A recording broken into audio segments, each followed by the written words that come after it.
nga xam ne que moo di Ousmane Sonko cette décision de taille bi nga xam ni itam jël na ko allant dans sens sur construction yenn yi nga xam ni itam ay lotissement yoo xam ni itam maanaam ni amagul benn viabilisation bi dañ daal di yegg si itam par rapport ak sortie ki nga xam ne que moo di juge Kandji sa la nga xam ni itam ñeel na wàllu PGF jàpp na ni nag recommencement mooy daal di xew li nga xam ne xewoon na fi si jamono yi ki nga xam ne que moo di Macky Sall loolu itam des na ko daal di yaata si nu mu gën a yaatu donc nag seen matinal commencé na liker partager parvenir live ñi nga xam ne ñoo rajo tugu ñu seen daal di mën a topp si nga xam ne moo di waxtaan wi si nu mu gën a yaatoo exactement direction à l'Assemblée nationale où le bureau de l'Assemblée nationale et la conférence des présidents sont réunis ce mardi foofu saanu ko pencum na réew ma man ni kon nag examiner neen li nga xam ne moo di demande bi nga xam ne itam sàkku neen ko daal di lever l'immunité parlementaire bu Farba Ngom bi nga xam ne itam moom le ministre de la justice daal di formuler di ki nga xam ne moo di Ousmane Diagne. Il a été décidé de mettre en place une commission ad hoc le vendredi 17 janvier, ce qui enclenche de la démarrage justement du démarrage donc pour moi de la levée d'immunité pour ki nga xam ne moo di Farba Ngom donc nag ma ni kon la situation est actée ki nga xam ne moo di Farba nag ginnaaw sàkkuteefu ki nga xam ne moo di le ministre de la justice Ousmane Diagne am na lu yees jëm si ay miram démb nag li nga xam ne moo di l'Assemblée nationale fii si la nekk vendredi daal di teg benn commission ad hoc allant dans daal di war a mën a lever l'immunité parlementaire bu Farba Ngom alors enfin naka na daal di jàppee justement cette saisine du ministre de la justice jusqu'à l'exécution justement d'El Malick Ndiaye au niveau de l'Assemblée nationale. Oui, il faut ngeen xam ni c'est une procédure normale enclenchée donc pour la levée de l'immunité parlementaire du député Mamadou Ngom Farba. Donc jusqu'à là où nous parlons, il y a pas infraction. Moi madame, ils n'ont pas bafoué même les règles de jeu. Ils n'ont pas aussi bafoué les droits du député concerné, Mamadou Ngom Farba.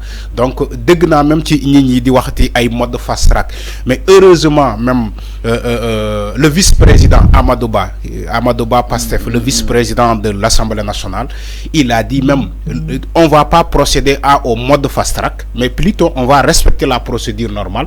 Moi madame, l'installation de ce comité ad hoc bi nga wax, commission ad hoc boobu bi nga wax, et qui sera composée de 11 membres. Donc 11 membres ñooy composer cette commission ad hoc.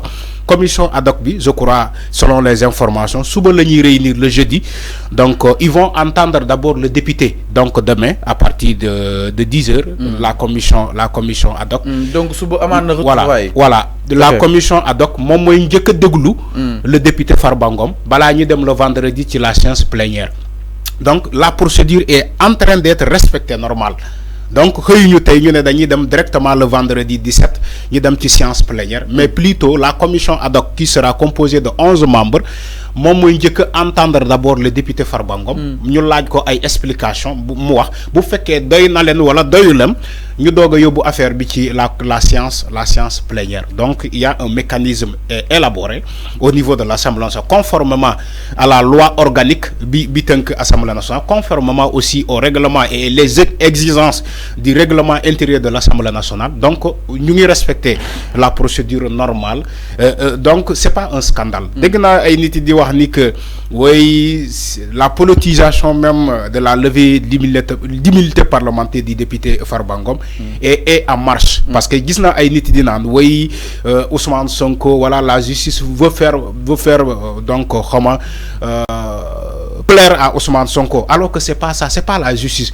Ce qui a été enclenché, c'est éminent fa la sooxee ko, mais ci comment dire Sentif moo njëkk a génnee ce rapport là. Donc ça n'a rien avec la politique. Wax naa ko fii waxaat ko fii li dal Farba Ngom c'est la reddition des comptes. La reddition des comptes boobu sénégalais ñoo ko doon santaane. Alors bu fekkee reddition des comptes boobu ñu ngi koy commencer wala ñu ngi koy wëyal, il faut pas que les gens ñu jàppee ko leneen, parce que auparavant les gens disaient même am na ñu doon wax fii ni que am nañu sàcc am nañu luubal fan la ñu toll, justice bi fan la toll, ñu ne leen il y a donc dafa am ay audits yu ñu nekk di def jamono boobu, ou bien dafa nekk les corps de contrôle dañuy nekkoon di def ay rapport di liggéey ci ay rapport yooyu la ñu ne pare na ba ñu yóbbu ko au niveau du procureur financier El Hadj Abdoulaye Sylla. El Hadj Abdoulaye Sylla boobu moom moo sàkku ci le garde des Sceaux, qui est le ministre de l'Intérieur, autant pour moi le ministre de la justice le garde des sceaux moom pour mu procéder woo le ministre autant pour moi woo le président de l'Assemblée nationale El Malick Ndiaye pour sàkku ci moom bu fekkee mën na nekk ñu procéder à la levée de l'immunité parlementaire du député Farba Ngom. Donc Serigne Fall lu ma bëgg a wax ci loolu mooy maanaam il faut que nit ñi bàyyi di wax di politiser donc la levée de l'immunité parlementaire de Farba Ngom. Parce que c'est pas une chose nouvelle.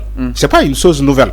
Pour des besoins d'enquête ou bien des jébbal ko ci yoon moo tax ñu procéder génnee malaanul kiiraayam donc génnee lever malaanul kiiraay député Farba Ngom il n'est pas dit que il est coupable. C'est-à-dire attention. Écoutez bien ce que je dis. C'est-à-dire que faut que ñu wax sénégalais pour ñu comprendre. Mais avant. Aujourd'hui les gens ont déjà culpabilisé Farba Ngom. C'est clair. Pas comme ça. Mais avant donc demain inchallah mën nañ jàpp ni yoon ak wàllu yoonal wala kon Assemblée nationale dina wóolu ki nga xam ne que moo di Farba. Oui, la commission ad hoc. Ok mooy njëkk a déglu d'abord Farba Ngom. laaj ko balaa si ñu ay dem ci questions séance plénière. alors laaj ko si ay questions jëm si rapport Sintip bi. Oui. nu mu demee am na wala amul. Oui. léegi après la commission ad hoc moom mooy xool. Oui. ma xam wala na ko yóbbu en séance plénière. En séance plénière. ban occasion leen war a mën a am pour mu bañ dem li nga xam ne que moo di en séance plénière exactement peut-être Farba se reconnaître que ni bëgg na bàyyi li nga xam ne que moo di immunité parlementaire bi loolu jarul ñu dem séance plénière. Non, si il y aura séance plénière. C'est parce obligatoire. que déglu bu ñuy déglu Farba dañ koy déglu ci ce que le rapport a dit bu fekkee moom lu ñu koy wax ni que moom moo ko def. Il doit, c'est-à-dire que c'est une séance d'explication. Une séance d'explication, ça n'a rien à voir avec la séance plénière. Okay. Donc, lolo, il faut que nous dégoulou Farba Ngom, qui est la commission d'ad hoc, nous dégoulou ko, nous exprimons, nous andi ay explication, bala ñu egg ci la séance plénière. Alors, li ma doon wax sank dama né, les gens sont en train aujourd'hui de culpabiliser Farba Ngom. Si il n'y a pas de jugement, jusqu'à nouvelle ordre. Mais c'est ce que j'ai dit. C'est ce que j'ai dit. Mais c'est ce que j'ai dit. Oui, c'est ce que j'ai dit. Damane, il faut que Damane, traiter information dans les deux sens. Damane, le fait que nous lever son immunité parlementaire ne veut pas dire qu'il est coupable. Alors, ne veut pas dire que mon modef. Lolu procédé le mécanisme bo xamantene buñ ko bëggé jëbël yoon comme il est député dafa am benen malaan kiiraay bu ko muur tant que génnewuñu dindi ñu mbalaanu kiiraay boobu mënul dem wuy ji foofu laa bëgg a expliquer pour sénégalais comprendre. Alors bu ñu dindee mbalaanul kiiraay boobu ñu doog ko jébbal yoon pour mu dem wuy ji donc moom moo def wala moom moo deful c'est le fond. Alors le fond du dossier. Alors man li ma doon wax ci sànq bi nga interpellé mais la journée du 11 lan mooy xew kon ma ñëw balaa may ñëw ci la journée du 11 vendredi bi alors la journée du 17 voilà donc balaa may ñëw ci la journée du 17 dang ma wax ni que man maa ne dañoo gis Farba Ngom di séddale di distribuer di sànni xaalis effectivement loolu am na gis nañu Farba Ngom ci campagne mu ànd ak le candidat Macky Sall yi di yor mallette xaalis di sànni xaalis bi ñi di daw si ginnaaw di ko topp loolu c'est des faits yoo xam te gis nañu ko avec une telle arrogance di sànni xaalis on l'a vu. Alors su ma ñëwee ci par rapport à la levée de l'immunité parlementaire du député Farba Ngom dama ne commission ad hoc bi moo koy njëkk a déglu la journée de demain le jeudi 16. Alors bu ñu paree ci loolu ñu dem ci la journée du 17 le vendredi pour procéder à la séance plénière donc loolu on n'a pas brûlé les étapes même boo déggee sax le vice-président Amadou Ba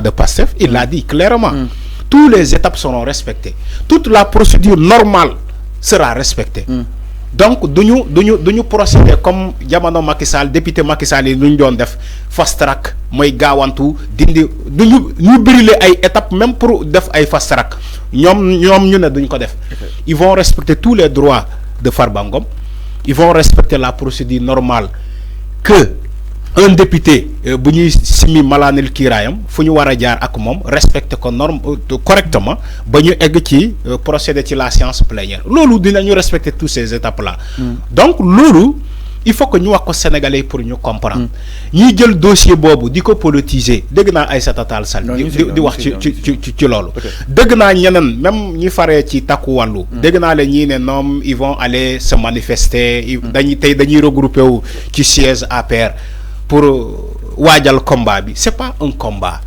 il s'agit de la reddition des comptes il s'agit d'un pôle financier judiciaire boo xamante Macky Sall moo ko fi andi.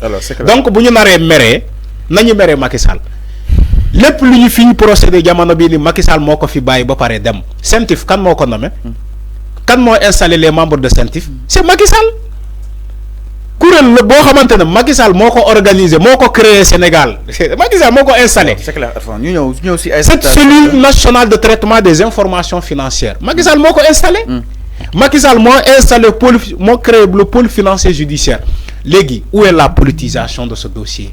C'est là où j'ai dit. Alors, mi ngi noonu exactement par rapport ak mbiru ki nga xam ne que moo di Ngom Farba donc dinañ ko daal di déglu ni ki li nga xam ne que moo di ëllëg incha allah yem ak jeudi mu daal di koy convoqué fa sa commission ad hoc bu assemblée nationale toftal si aussi vendredi daal di war a mën a passer exactement si levée de son immunité parlementaire alors.